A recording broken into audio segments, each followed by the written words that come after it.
There is something almost incomprehensible about a single battle changing the spiritual temperature of an entire civilization. One afternoon in the desert, and kings drop what they are doing. Popes issue emergency proclamations. An entire continent starts arguing about money, about sin, about whether God has turned his face away. That is what the summer of 1187 did. That is what one man, on one field, on the 4th of July, managed to set in motion. The man was Saladin, and the field was Hattin. To understand what Hattin meant, you have to understand what the Crusader states had become in the decades since 1099. They were never quite secure, too small, too isolated, too dependent on reinforcements that came slowly and left quickly. But they had survived. They had built castles and trading networks and a complicated, fractious political culture of their own. The Kingdom of Jerusalem sat at the center of it all, fragile but real, a Christian state carved into the heart of the Islamic world. And then, on a hot July morning, it cracked open at the seams. Saladin had been patient. He had spent years consolidating power across Egypt and Syria, unifying the fractured Muslim world around him in a way it had not been unified in generations. By the summer of 1187, he was ready. He moved a massive force. Medieval sources give numbers that vary so wildly they are almost useless, and modern historians still debate the real scale into Crusader territory and baited the Christian army into chasing him into waterless hill country near the Sea of Galilee. The Crusader commander, King Guy of Jerusalem, took the bait.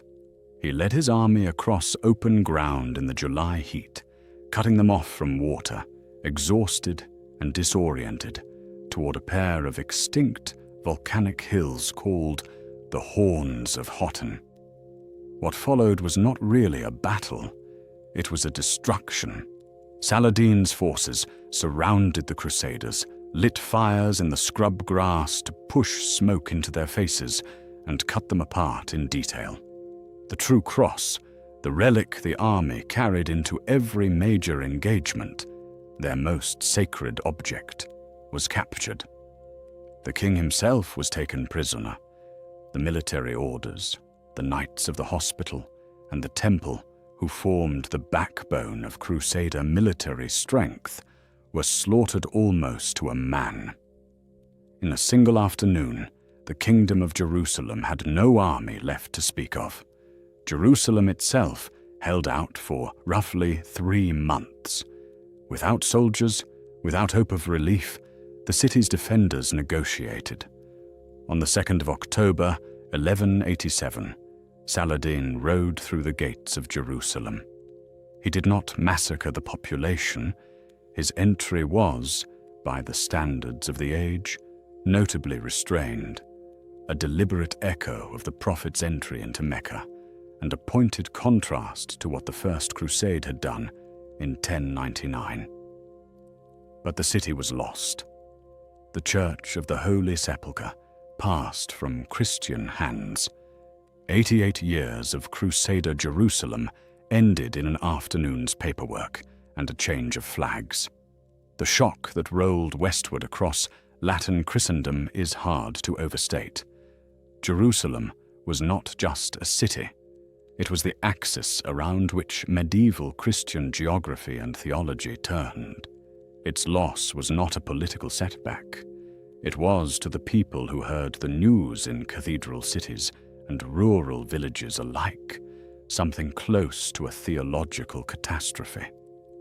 How had God allowed this? What sin had brought this punishment? Those were not rhetorical questions. People asked them with genuine fear. Pope Gregory VIII answered within weeks. In October 1187, he issued a papal bull called Audita Tremendi, having heard with trembling. The language was precise and devastating. The fall of Jerusalem, Gregory wrote, was God's judgment on the sins of Christians everywhere, not just those in the Holy Land. The only response was penance. The only penance equal to the offense was a new crusade, and to pay for it, something extraordinary was proposed. A tax across the whole of Christendom, levied on income and movable property at a rate of 1/10. The Saladin tithe, they called it, with a kind of grim irony, named after the man they needed it to defeat. Getting the money was easier said than done. The tithe provoked protests, evasions, and theological arguments about whether it was even legal to tax the clergy. But some of it was collected. Enough, eventually, to begin outfitting the largest coordinated military effort Western Europe had attempted since the First Crusade itself. 3 rulers answered the call at the highest level. Frederick Barbarossa, the Holy Roman Emperor, was in his late 60s, old for the era, still formidable, still commanding enough personal authority to raise what some sources describe as an enormous German army, though the exact numbers, as with nearly everything in medieval military history, dissolve into argument the moment you look closely. Philip II of France was younger, Cagier, a king who thought about crusading partly in terms of what it might cost him politically at home.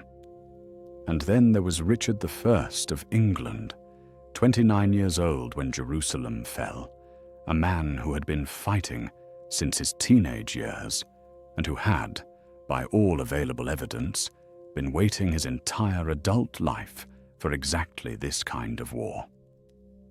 Richard took the cross in 1187, the same year the news arrived. He did not wait to be persuaded. These 3 kings would shape everything that followed. They would argue with each other almost as fiercely as they fought Saladin. One of them would not survive the journey. One would leave early. One would push farther and harder than anyone thought possible and still fall short of the one thing he had come to do. But that comes later. First, you have to understand the men themselves, who they were, what they wanted, and why 3 of the most powerful rulers in the Western world were willing to drop their kingdoms and march toward a desert siege. Richard of England was the kind of man that eras invent stories about before he has even finished living. By the time he took the cross, he had already fought his own father, suppressed rebellions in Aquitaine with methodical brutality, and built a reputation as a soldier that traveled ahead of him like weather. He was tall, red-haired by most accounts, fluent in the military vocabulary of his age in a way that most kings, who commanded wars without necessarily understanding them, simply were not. He had grown up in the courts of southern France as much as England, was more comfortable in Poitevin than in anything resembling the language his subjects spoke, and cared about England mostly as a revenue source for the things he actually wanted to do. What he actually wanted to do was fight. Not recklessly. There was nothing reckless about Richard's military mind. He planned carefully, moved decisively, and had an instinct for the psychological weight of momentum that separated the great commanders from the merely brave. The crusade was not a detour from his ambitions. It was the fullest expression of them. There was also, underneath the glory, a political calculation. Richard had inherited a complicated empire and a complicated reputation. He needed this.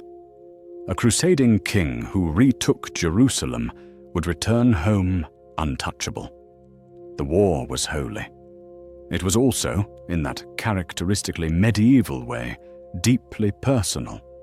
Across the Mediterranean, the man he would spend the next 3 years fighting understood power in a completely different register.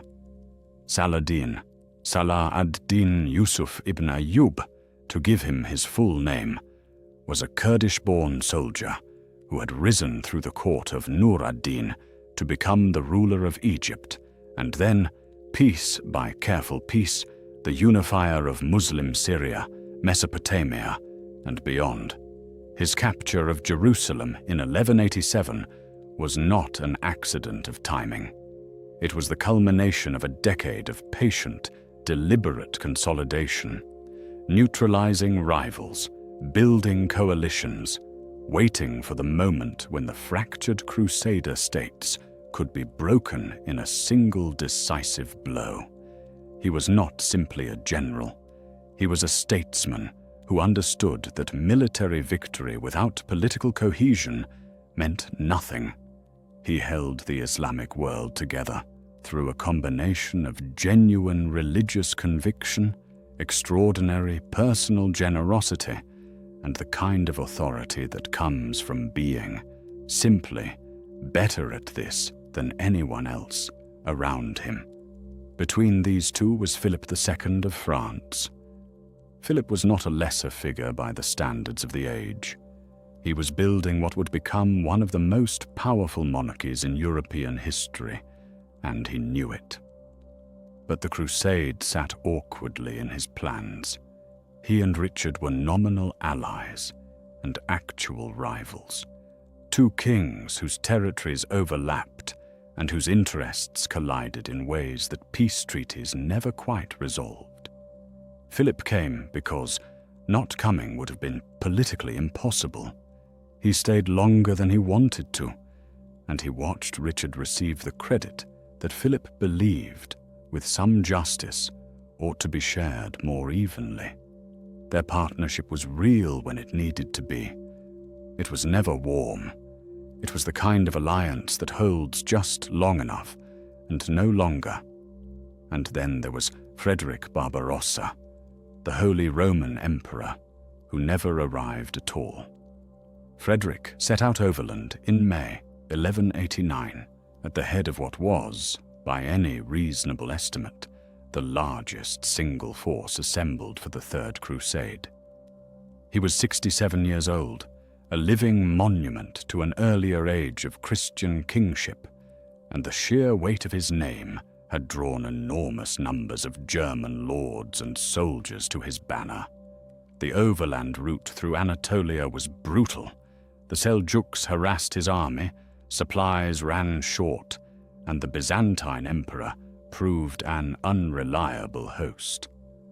But Frederick pressed on, and by the early summer of 1190, he had crossed into Cilician Armenia, with the road to the Holy Land finally opening before him. On the 10th of June, 1190, crossing the Göksu River in what is now southern Turkey, Frederick Barbarossa drowned. The chronicles disagree about whether his horse threw him, whether he tried to swim the current, whether the crossing simply went wrong in some less dramatic way. What they agree on is that he went into the water and didn't come out alive. And with him went the crusade he had built. Some sources suggest his army numbered in the tens of thousands. Whatever the true figure, the vast majority turned back for home after his death. A fragment pressed on and eventually reached the siege of Acre. The force that might have changed everything dissolved on the banks of a river in Anatolia before it had fought a single engagement. Richard reached the eastern Mediterranean by a different route and with a very different kind of detour. Sailing from Sicily in the spring of 1191, part of his fleet was scattered by storms. Some ships, carrying supplies, treasure, and, depending on which source you trust, his betrothed, Berengaria of Navarre, were blown toward Cyprus, whose ruler, Isaac Komnenos, treated the shipwrecked passengers with something between hostility and outright imprisonment. Richard's response was immediate and overwhelming. By May 1191, he had conquered the entire island. The campaign took roughly 3 weeks. What he did with Cyprus afterward mattered even more than the conquest itself. The island became a supply base, a staging ground, and eventually a Latin kingdom in its own right that would outlast the Crusade, the Kingdom of Jerusalem, and almost everything else the Third Crusade produced by several centuries. It was one of those moments where a strategic improvisation turns out to be more durable than anything that was planned. And woven through all of this, through the military maneuvering, the political tensions, the grinding logistics of moving armies across sea and desert, was something stranger and harder to categorize. Richard and Saladin never met. The evidence is clear on that. But they communicated. They sent gifts. At one point, Richard proposed a marriage alliance between his sister Joan and Saladin's brother Al-Adil, a union that would have been extraordinary by any measure, and that neither side, in the end, was quite able to make real. Saladin sent Richard a fresh horse during one engagement when Richard's had been killed under him. Richard acknowledged it. 2 men who were trying to destroy each other's ambitions, exchanging courtesies across the lines of a war neither could fully win. It was chivalry as diplomacy, and diplomacy as theatre, and it gave the whole conflict a quality that people were still writing stories about 300 years later. All of this, the maneuvering, the personalities, the collapsed alliances, and improvised conquests, eventually converged on a single point of mud and stone on the coast of what is now northern Israel. Acre, a port city, a place that both sides understood with complete clarity, could not be lost. The siege had been going on since 1189, which means it had been going on for nearly 2 years before Richard arrived. The Crusader forces had established themselves outside the city's walls and were simultaneously besieging the garrison inside and being harassed by Saladin's army pressing in from the landward side. It was a siege within a siege. The Crusaders attacking the city, Saladin attacking the Crusaders, everyone suffering, no one breaking. Disease moved through the camps with the patience of something that had nowhere else to be. Supply lines were inconsistent. The winter of 1190 killed men who had survived everything else. Philip of France arrived in April 1191, added his forces to the pressure, and the balance began to shift. But not quickly enough. Not decisively enough. And the walls of Acre held. Then on the 8th of June, 1191, Richard's fleet came into view off the harbour. He arrived not just with soldiers but with siege equipment, supplies, and the particular quality of momentum that follows a commander who is not yet lost. His forces were fresh, relative to the men who had been camped outside Acre's walls for months. He brought energy to an operation that had become, in its prolonged exhaustion, something closer to endurance than to strategy. Within weeks of his arrival, the machinery of assault intensified. The walls were bombarded. The garrison inside, cut off by sea and squeezed on land, began negotiating. On the 12th of July, 1191, Acre surrendered. The terms were significant. The Muslim garrison would deliver 200,000 dinars. The true cross, the relic captured at Hattin that had traveled with Saladin as a kind of spiritual trophy, would be returned. More than 1,000 Christian prisoners held across Saladin's territory would be released. It was, on paper, an enormous concession. In practice, it was the beginning of a protracted and ultimately disastrous argument over whether the terms would actually be honored. The negotiations dragged, deadlines passed, and in August, Richard, concluding that the agreement had broken down, ordered the execution of some 2,700 Muslim prisoners outside the city walls. It remains one of the most debated and condemned acts of the entire crusade. Saladin, for his part, had already killed his own Crusader prisoners. Neither side emerged from August 1191 with clean hands, and the massacre at Acre shadowed the campaign's reputation in ways that the victories never quite washed out. But the strategic reality was this: the Crusaders now held Acre. They had a port, they had a base, they had somewhere to land supplies, treat the wounded, and organize the next movement south. Philip, his health uncertain and his political interests pulling him back toward France, left for home shortly after the city fell. A departure that Richard received with something between resignation and fury, depending on which chronicle you consult. What remained was Richard's campaign, and Richard's campaign had a shape to it that was becoming increasingly clear. He moved his army south along the coast in late August 1191, heading toward Jaffa, keeping the fleet close on his left and the sea at his back. The route was carefully chosen.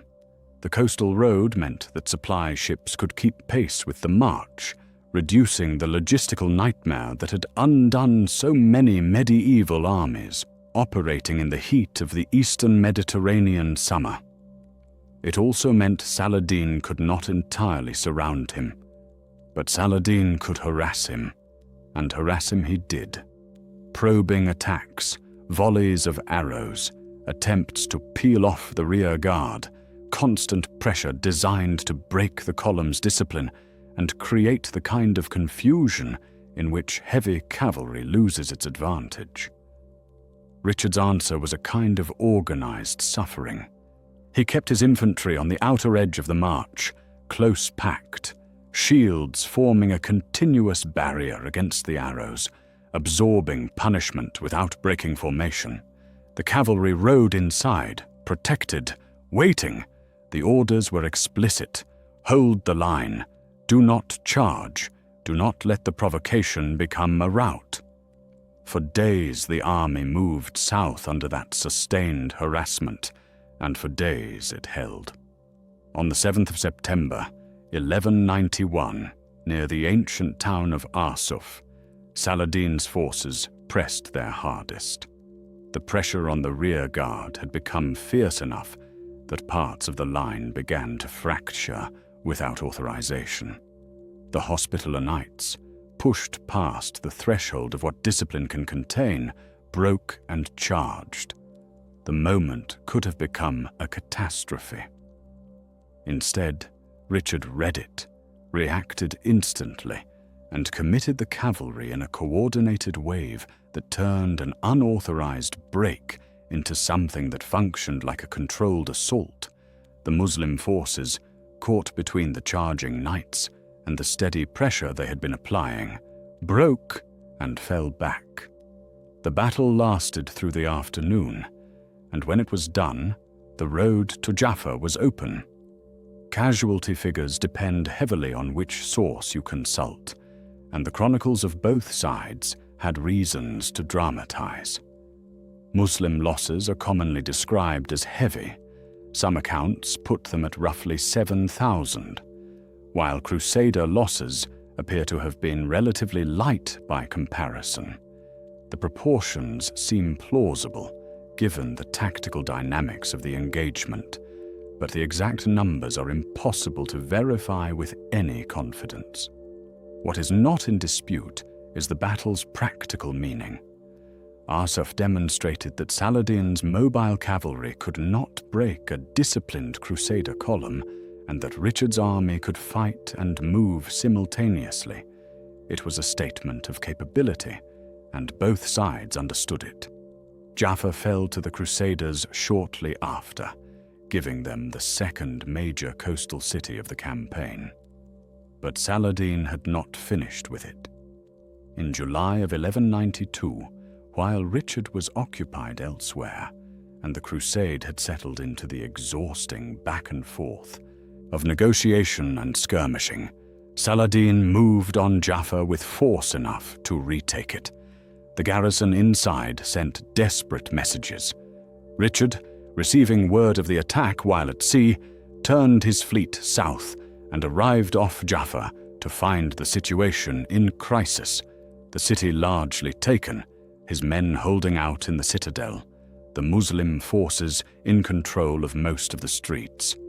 What followed was the kind of action that gets written down precisely because it seems too vivid to be entirely true, and yet the sources agree on the outline.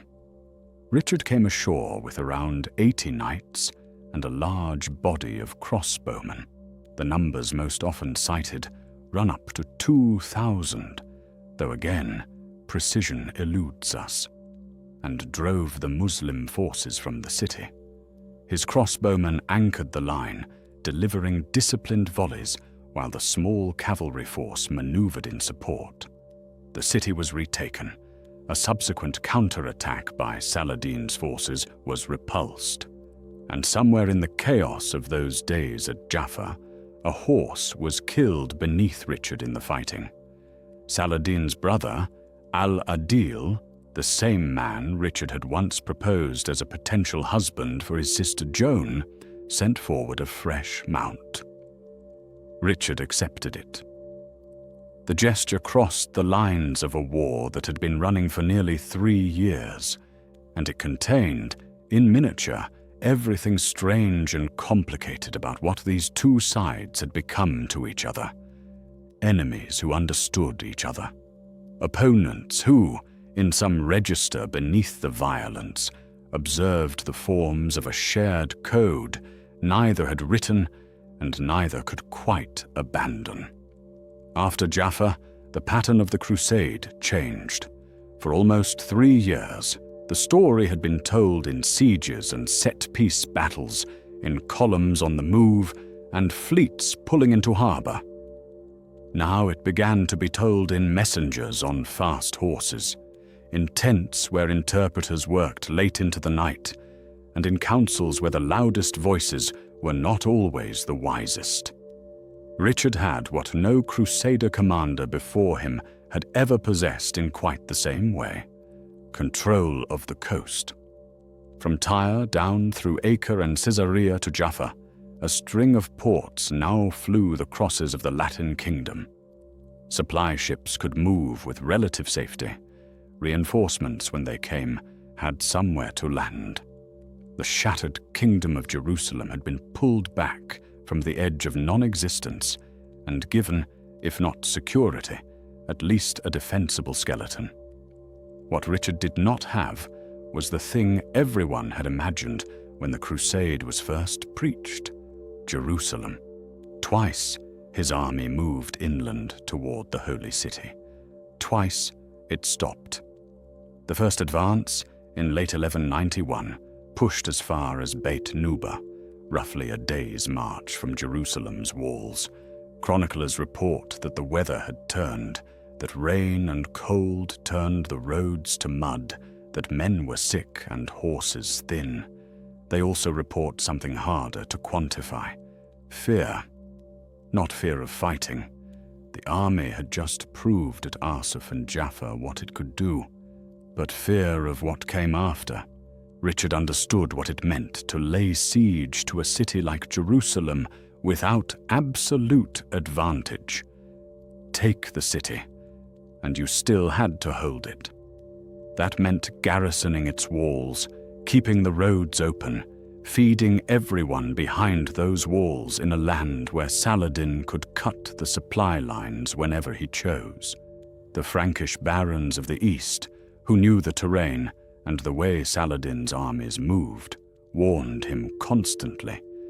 If the Muslim forces remained intact, if Egypt stayed in Saladin's hands, any attempt to occupy Jerusalem with a small Western army, might end in another disaster like Hattin, only this time with the city itself trapped inside the catastrophe. The second advance, in 1192, reached roughly the same point. Once again, Richard hesitated. Intelligence suggested that Saladin had flooded or devastated farmland around the city, stripping the approaches of food and forage. There were rumors that if the Franks invested Jerusalem, Muslim forces would cut in behind them, severing them from the coast. In council after council, the same brutal arithmetic reappeared. A successful siege might give Richard Jerusalem for a moment. A failed siege might destroy everything the Crusade had clawed back: the coastal ports, the alliances, the fragile sense that the Latin presence in the East was no longer doomed. Behind all of this stood other pressures that had nothing to do with the map of Palestine. Richard's position in Europe was unraveling in his absence. Philip of France had gone home after Acre and was no longer simply a fellow king. He was now a rival with an almost open field in northern France. Richard's younger brother John was, depending on the week, either scheming to seize power in England or pretending not to. News from the west grew darker. At some point, the question stopped being whether Richard could take Jerusalem and became whether he could afford, in any sense, to stay long enough to try. Saladin, for his part, was not the omnipotent figure Crusader propaganda sometimes painted. He had held his line against Richard's coastal campaign, but the strain was obvious. The defeat at Arsuf, the loss of Acre and Jaffa, and the continuous need to assemble and reassemble armies from across a sprawling realm had emptied his treasury and frayed loyalties. Some of his emirs were restless, others were exhausted.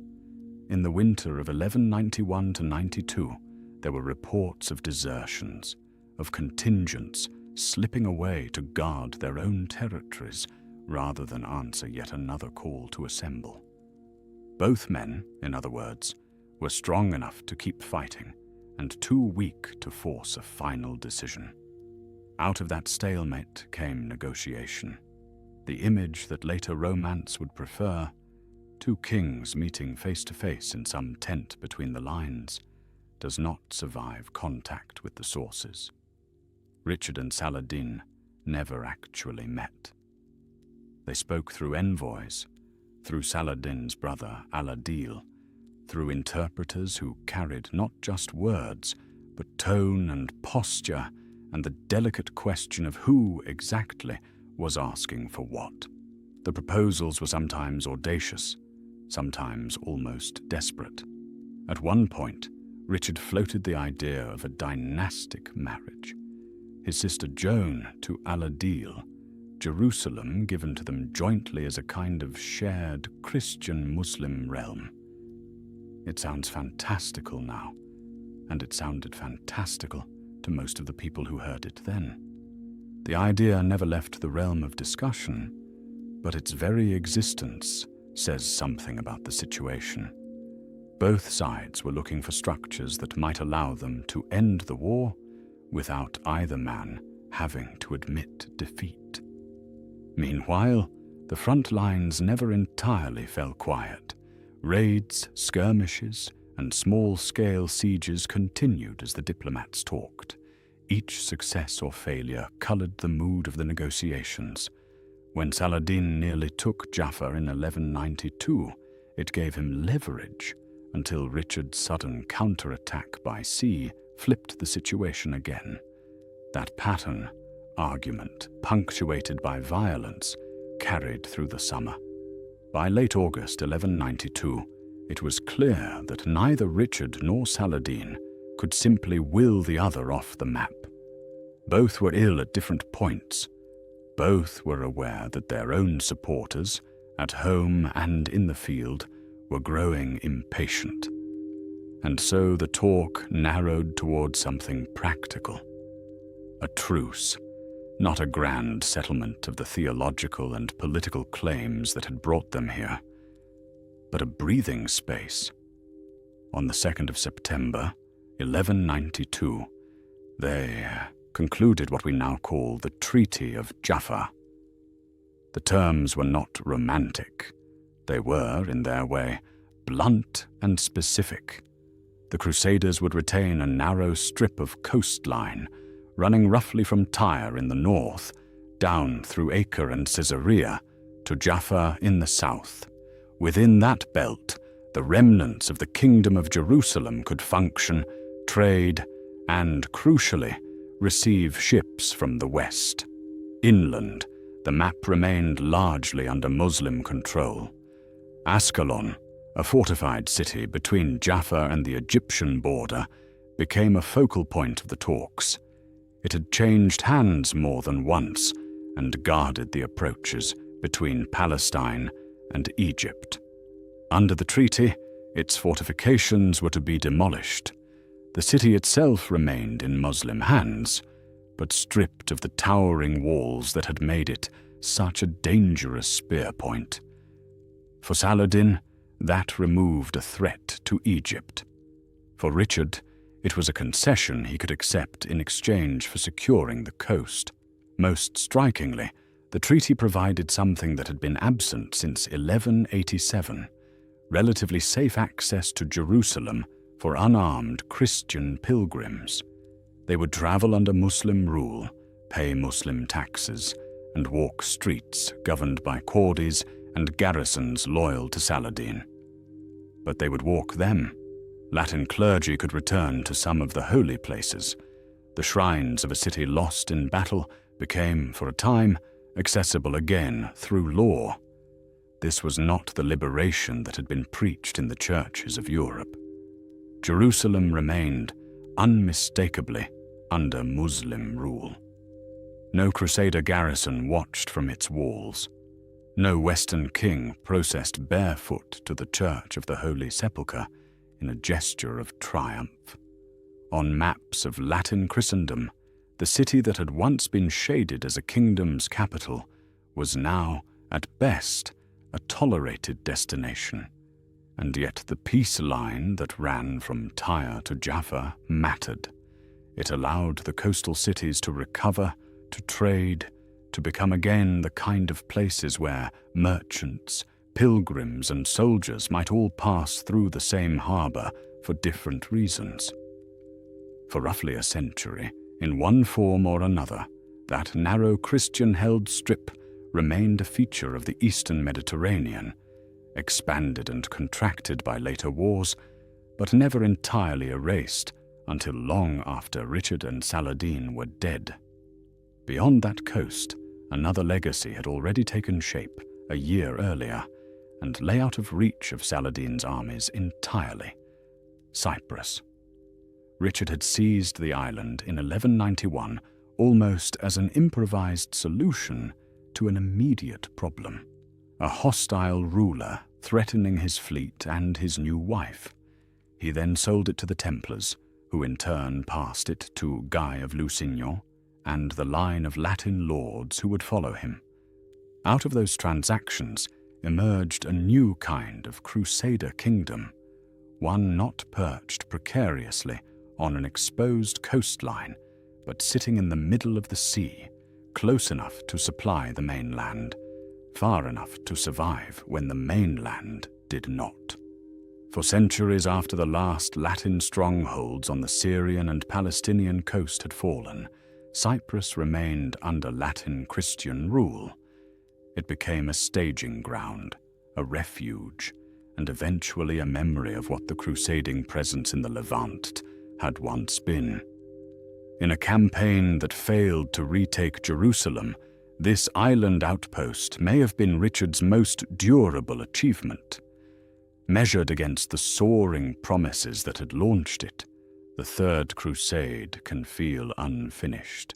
It did not undo Hattin. It did not plant a Western king in Jerusalem. It left the city that had inspired so many sermons and so many deaths in the hands of the man who had taken it in 1187. but measured against the raw facts of 1188, the collapse of the kingdom, the loss of almost every stronghold along the coast, it did something substantial. It restored a reduced, hardened version of the Kingdom of Jerusalem. It secured the ports that would make later crusades and pilgrimages logistically possible. It forced Saladin, at the height of his fame, to accept a compromise that acknowledged that the Franks were not so easily erased. In the years that followed, storytellers in both worlds began to turn Richard and Saladin into something more than kings. They became symbols of courage, of chivalry, of piety, of stubbornness, depending on who was telling the story. Songs in the West praised Richard as the lion-hearted king who faced Islam's greatest champion. Chronicles in the Muslim world remembered Saladin as the just ruler who took back Jerusalem and then, facing the greatest counterstroke the Franks could muster, held it. They never looked each other in the eye. Their negotiations were carried by others. Their armies bled on different days. Between them lay language, faith, and the hard realities of distance. And still, somehow, they ended up bound together in memory, two figures caught on opposite sides of a question neither of them ever truly settled. Who should hold Jerusalem, and what it meant, in the end, to win it?